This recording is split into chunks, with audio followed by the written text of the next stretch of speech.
passed by legislation, I'm sure.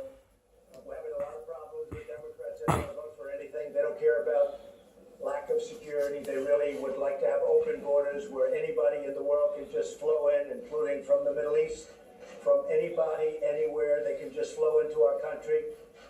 Tremendous problems with that, tremendous crime caused by that. We're just not going to do it. I do want to say that because we're all so busy, and I just mentioned to the congressmen and the senators in the room that we are going to cancel and postpone tomorrow's congressional picnic. We have a congressional picnic tomorrow, and I was just walking over to the Oval Office and I said, you know, it doesn't feel right to have a picnic for Congress when we're working on doing something very important. We have many things that are important. We're talking about trade, we're talking about many, many things, but it didn't feel exactly right to me. So we will be officially postponing the congressional picnic for tomorrow. We'll make it another time when things are going extremely well. And they are going for the country extremely well. We have record-setting numbers in every way economically, but we want to solve this immigration problem, which is going on for 40 years, more. It's been going on forever. And we want to see if we can solve it. So we are canceling or postponing the congressional picnic tomorrow. Would anybody in the room have any question or statement that you'd like to make while the press is here? Anybody? Anybody? I'll say one, Mr. President, you know, on the issue of immigration, trade, and investment, these are all areas where Congress has a lot of authority under the Constitution, and you have authority, the executive branch has authority under the Constitution. I think that's why meetings like this are really important, bringing the leadership on both sides together because of important issues. So appreciate the opportunity to let you see our views, hear our views on these issues where we share authority on important matters. Thank you. And we all very much have the same views. We want to keep family together. At the same time, we have to be strong on the border. Otherwise, you'll have millions of people coming up, not thousands like we have now. You'll have millions of people flowing up and just overtaking the country. And we're not letting that happen. So we have to be very strong on the border. But at the same time, we want to be very compassionate. Yes, Lamar? Mr. President, thanks for having us. I think what Dan said was good. We really have, on the issues on trade, on immigration, we have a partnership under the Constitution. We have some authority. The President has some authority. We need to work together. I was thinking this morning when we look at President Nixon's portrait in the White House, we think that he did the unexpected. He went to China because he could do that. He was in a position to do it. And President Reagan did the unexpected. He went to the Berlin Wall in Moscow. And when we were here a year ago, I think I suggested to you that immigration, which has bedeviled us for 40 years, as you've said, I believe you're the president who can help us solve the immigration problem with your leadership. You may be able to do for immigration what Nixon did for China and Reagan did for the Soviet Union. And a lot of us would like to work with you on that. Well, thank you, Lamar, very much. We need the Democrats' support because we need their votes. It's very simple. You know, people say we have a majority. Well, we have a one majority in the Senate. We need 60. Unfortunately, we don't go with the majority. We go with 60. Someday somebody will explain why, but that's the way it is. We need 60 votes. We have 51 votes at the most. So we need Democrat votes in order to do it. Otherwise, you can't do it. Tom, you were going to say something? Tom? I think it's very important that we protect our border. We cannot allow a child to be a get out of jail free card and a get into the U.S. free ticket. But at the same time, as you said, as we've all said, we like to keep families together, keep them together at the border for the orderly and timely processing of the adult's immigration claim. If it's a lawful, legitimate claim, we can admit the family into the country. If not, they'll have to go back to their home country. I'm glad you're looking for a solution for that. I know that we in Congress are working on legislation that will allow our hardworking Border Patrol agents to keep families together at the border while we process their claims in a timely fashion. And you bring up something that I have to say. Our Border Patrol agents and our ICE agents have done one great job. ICE is we're throwing by the thousands. MS-13, they come into the country. We're liberating towns on Long Island and other places. We're throwing them out by the thousands, but we need laws that don't allow them to come back in. Mac, you've been very involved in this issue. Do you have anything to say? Well, Mr. President, there are a number of issues that we're going to be able to discuss today that touch on our country's national security. And certainly controlling who and what comes across our border is an element of national security, as we do the compassionate thing with families. And I look forward to working with you to further strengthen our military. Together, we have turned around a declining situation, but that's also part of what we need to do together. Back to Lamar's point about we both have responsibilities, we can do more together. I will say, with all of the numbers that you see, if we weren't strong on the border, you'd have hundreds of thousands of people pouring through the border. They'd just be pouring through, and the country would not be the country anymore. Lindsay? We've got a big, massive mess that's been going on for decades, and we're all going to fix it one day, I hope. But we've got a specific problem that puts the country in a dilemma. Here's your dilemma, it's President Obama's dilemma, our dilemma. If a family shows up at the border and we let the family go into the country and say, please come back for your hearing, about 80% of the time, the adults never show up for the hearing. I think most Americans feel like that is bad. It will create a third wave of illegal immigration. I want to be fair to the people who came here under the old system, but I don't want to create incentives to create a third wave. The other choice is if you detain the parents who broke the law under the Flores decision, you have to break the family up. So there's a 1997 Supreme Court case that we've got to deal with. So I would urge my Democratic friends to see if we can find a way to keep families together, have a legislative fix to the Flores decision, and argue about the other things later. Because right now, Mr. President, you're in a real bind. If you detain the adults, the law requires the children to be separated. If you let the adults into the country, they never show up. Seems to me that we want to keep the family together and have the parents show up for their day in court. To Senator Schumer, I know there's a lot we don't agree on, but surely to goodness we can fix this court decision because the country's in a bad spot, not just you. Well, Lindsay, the dilemma is that if you're weak, which some people would like you to be, if you're really, really pathetically weak, the country's going to be overrun with millions of people.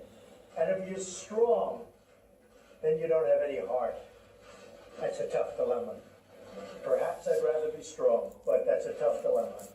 Yes, go ahead. In our committee, Homeland Security, we've held 30 hearings on border security, and you know how much I like that.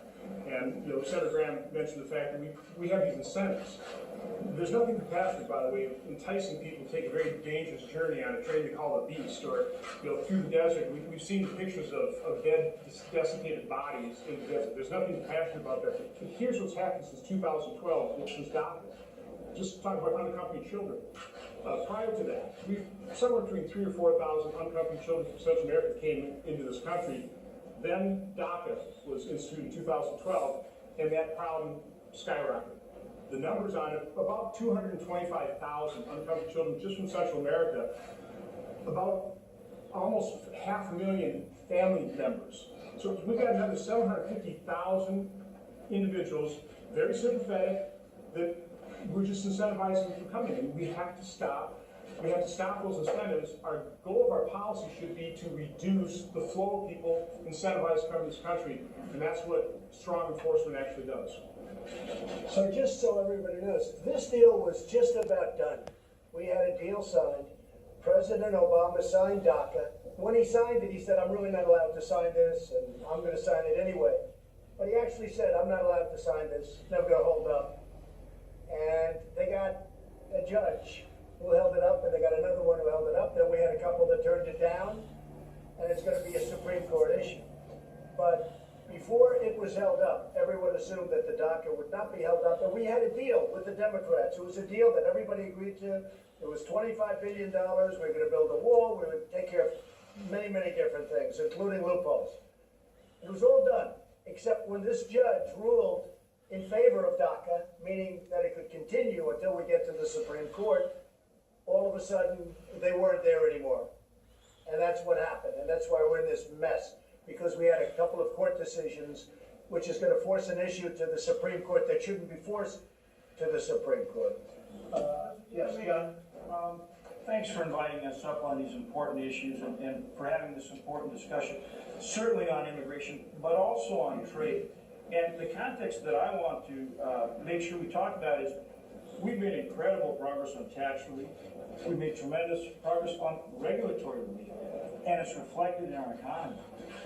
Now, if we can do the same thing on trade, think what that means for our country in terms of economic growth, in terms of jobs, in terms of getting wages moving higher, and the impact that has for all Americans. So we have to look at it in that context. When we talk about trade, it's on top of tax relief, regulatory relief, and now if we can get the right policies in place on trade, think what that means for our country. Well, we're doing very well on trade, I will say. We've been really hurt as a country on trade for many years. Despite bad trade deals, we're doing very well. Now we're making very good trade deals. Well, you'll be seeing that. They'll be announced pretty rapidly. We already have a couple that are made, but we're making great trade deals. And honestly, we need people coming into our country. You know, we have a lot of companies coming into our country. Chrysler just announced.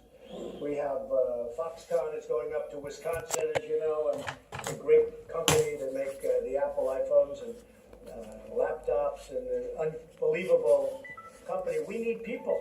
We need people that work for these companies because they're coming in at a number that nobody ever thought possible.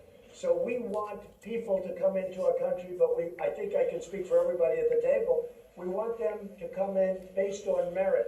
We want great people that will be great for our country. And we want them to come in based on merit. We're going to need those people because we have so many companies coming to the country. John, you're going to say something? President, to your point, America's the most. All right, so that's the tape turn from just a few moments ago. President Trump meeting with Republican leaders there at the White House and announcing that he is ending his own policy that has resulted in the separation of 2,000 children from their families in the past 6 weeks. But you heard Senator Lindsey Graham, you couldn't see him, but you heard him talk to the president, and Senator Graham saying, Mr. President, you're in a bind. If you detain the adults who are coming over as violators of law, you must, under this court case that they were talking about, separate them from the children. But if you release the parents as violators and request that they show up in court, 80% of them do not show up in court. So that is the bind that Senator Graham was talking about. But the bottom line is here, the president is saying that he is going to at some point sign something that will end this policy that is a Trump administration policy that has resulted in the separation of 2,000 children from their families. We're going to stay on top of that and bring you the very latest here on the KTLA Morning News and also on KTLA.com. It is 9:33. Let's talk with Mark about the weather. Yeah, the weather's going to be heating up over the next couple of days. We can expect those temperatures to be back up into the 90s. When you head out in the deserts, we're going to be reaching into the 100-degree mark once again. Still. Get it to the dashboard. Is that it? Oh yeah, this would be the West Coast version. I went to New York in 1997, and I told them that I'll be the West Coast version of Rapid Delight, Sugar Hill Gang. Cause y'all got that Biggie, NWA shit, and I was like, oh, this is my shit. Yeah.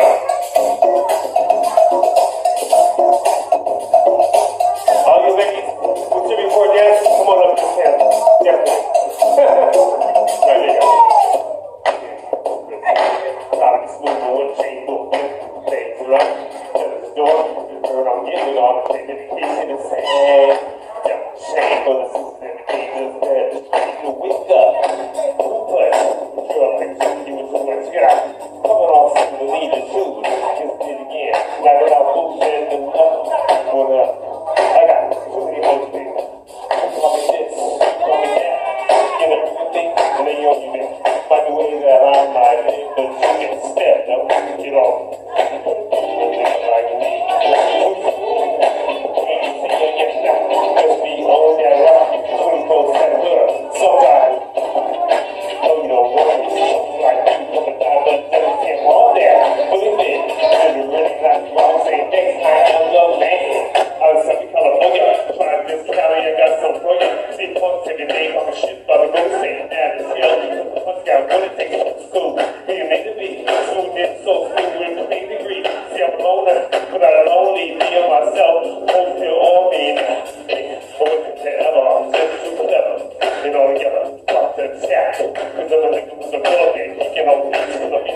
your girl, you gonna run, gotta hang on my feet. That's the trouble, me and the brother, they don't do you up, got me, you do, just go, run, show. Yo, just be smooth, I know you know. And if you go, here's what it wrong. Just be ready to be funny. Give me enough blood. And when I'm doing this, have a girl voice, get the super up. Now she my whole name, nigga. Yeah, but if nigga say you, ever, that's the way it is. When I'm ready, well, nigga, when I'm just testing on with me all the time, with a woman, and good time. Because the sky to that, that's why. I'm a nigga with an ugly ass. Something you don't have. Go ahead and say it. I know you want to ask. All be good. And if I think I'm trying to tell you I need to go. I'm a sorry to live like me. You ain't got to love go. Be a black smooth. This half. So proud. So that. Let's see you. It's a bit. Then I bet you just get some back. And it's some death. Oh, it. Spotlight. Pop the sword. Your sword, man. Just yourself to be fucking covered in. This place all around your tonight. You're the first scene. Oh, yeah. Oh, yeah. Now, that's what we call it. Like Moses, sweating, I mean, like this cause I'm rude and always doing. You all, you just fooling yourself. Over the best. Like Tyson, pull knock it out. I just got way out of play. The chicken wing, I'm gonna steak you, plenty of sauce. I'm gonna take deep when I'm rapping. Dancing, really a stage. There's a way. Look up girls, say home day. So we'll take care not down forever. This is good. The others. I got style. Oh, yes, I do. When I walk into a party, nigga, I'm like, oh, that's the sun. Don't hit it up. Have it open, you make sure. Oh, it's smooth. Oh, it's what it do. Like the word steak. With this piece, y'all should got it down. Oh, no, when I shake, when I make it, step away. You don't think you're gonna take this put away. That's why when you stay, why you got that style. I'm shaking my hand, I'm looking over and man, never put it there. So when I'm looking up at you,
Are you with ICE?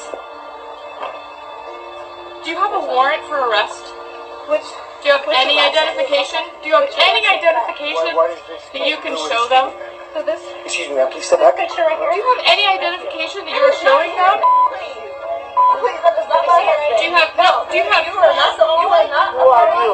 Who are you? You are not part of the court. We do not know you. Please back away from my husband. Please back away from our car before we call the cops. Are you getting your gun? Does anybody have any ID? Does anybody have a warrant? No. We have 1, 2, 3, 4, 5 agents. We have 3 cars. They're asking my husband for his identification. We have no idea who any of these people are. We literally just walked out of the courtroom and we're being approached right now. This is ridiculous. This is absolutely ridiculous. We don't know any of these people. Get the f*** out of here. Get the f*** out of here, you son of a